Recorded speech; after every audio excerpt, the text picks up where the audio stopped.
I will now pass over to Tess Humble, who is very kindly joining us from the COP26 Coalition. And I'm quite excited to hear this because I don't know that much about it, but she's going to tell us a little bit about what they are doing in terms of a Glasgow hub in preparation for COP26. Hiya, Susan. Thank you. So I am the Mobilisation Officer for COP26, the COP26 Coalition. I'm a little bit distracted as I just realised I can see my wetsuit that's drying from my morning swim behind me. So when you turn and zoom, you realise what your room looks like, don't you?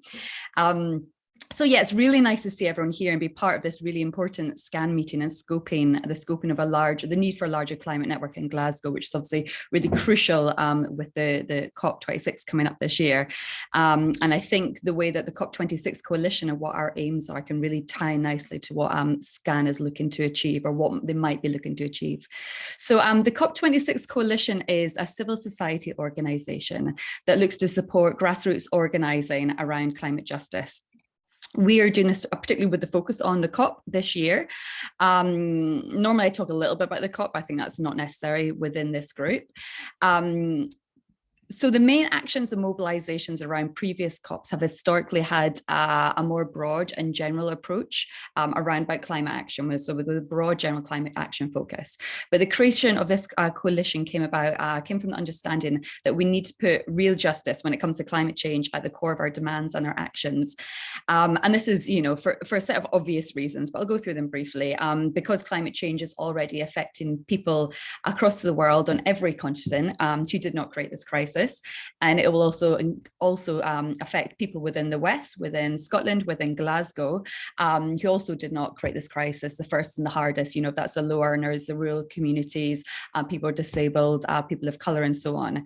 And if we approach our demands with a climate justice lens, it means we have the highest chance of sticking to 1.5 degrees, which is a safer world for everyone. So this is the reason that we're very much so we basically hijacked the mobilisations this year, which I'll talk about later on, saying that they need to be forefronted by climate justice, not just climate change, but climate justice.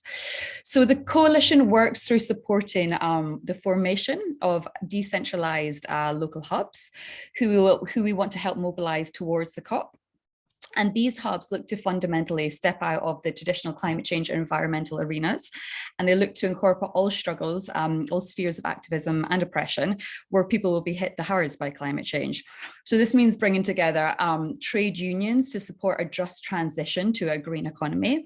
It looks to bring in farmers and other people who work the land. It looks to bring in faith groups, anti-racist groups and migrant groups, people, other marginalized groups that within the kind of low earner kind of sphere, youth, and including the youth climate campaigners and so on. And in bringing together these groups, we look to create broad alliances locally that can organize local actions, awareness raising, demos and so on in the lead up to and during COP, and hopefully after the COP as well. That's the idea.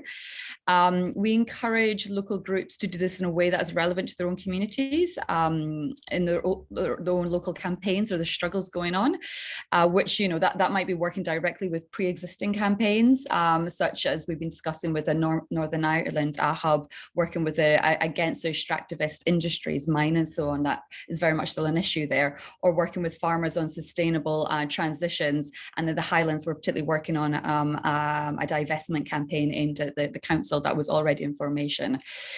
With Glasgow, of course, in terms of local hubs, this is a really big focus for us. And we have a local hub there, but it's more of a working group. It's like a grander local hub. And this looks to engage the local community and organise in Glasgow.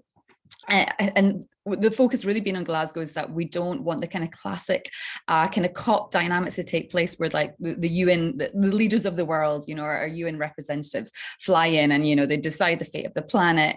It's all very kind of tragic and kind of depressing by the end of it. And then they leave in a whirlwind without the community of Glasgow or the local community feeling like they engaged in it, feeling like they were ignored and maybe disempowered.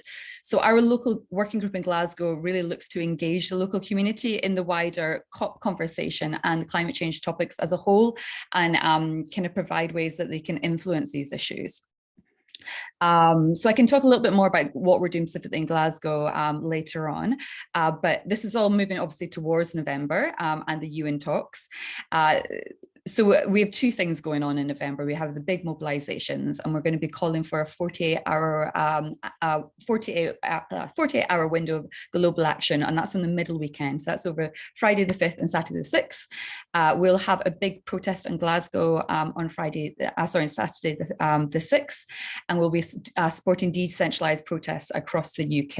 And obviously, this is all kind of with the dynamics of COVID coming into play, whatever will be going on at that time. And this will be followed in by a 3-day People's Summit. So this is it's a parallel conference for the people that always takes place alongside the COPs. And it's not directly linked to the COP. We're not directly involved in the COP, but it just runs along parallel. And this, we anticipate to have different themes, like Indigenous struggles to workers, to lands and forests, including local needs and solutions in Glasgow and Scotland, or potentially the wider UK. So it'd be good to also hear from anyone at the end, or I know be able to link in with anyone if anyone's interested in feeding into this in any form. So with this as well, we also have a critical international element. This is really important to what we do. We look to platform and ensure the voices of the Global South, the global majority, both shape our direction and strategy, and that they are heard at the forefront of all our actions and our demands and so on. And through this, we look to very much create a two-way conversation of the Global South and the people working on the ground in the UK and Scotland and Glasgow around about our mobilizations and our plans around about COP. So I suppose to understand how we are at a temporary, the coalition itself is a temporary formation. We were created to essentially join struggles across the UK under the banner of climate justice, to form connections across diverse struggles, to raise awareness on climate justice and why this needs to be the key demand, and why we need to move past simply climate change action.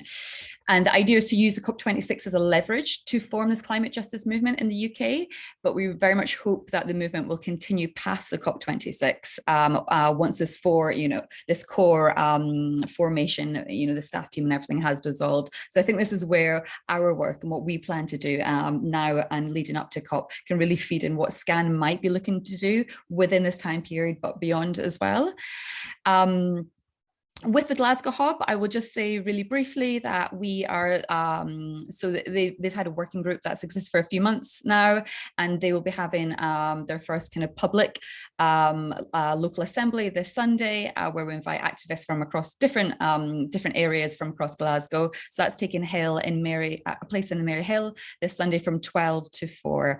And I will post the link in the chat if anyone's interested or has any questions. You can come to me about those. Cool, I'll round up there.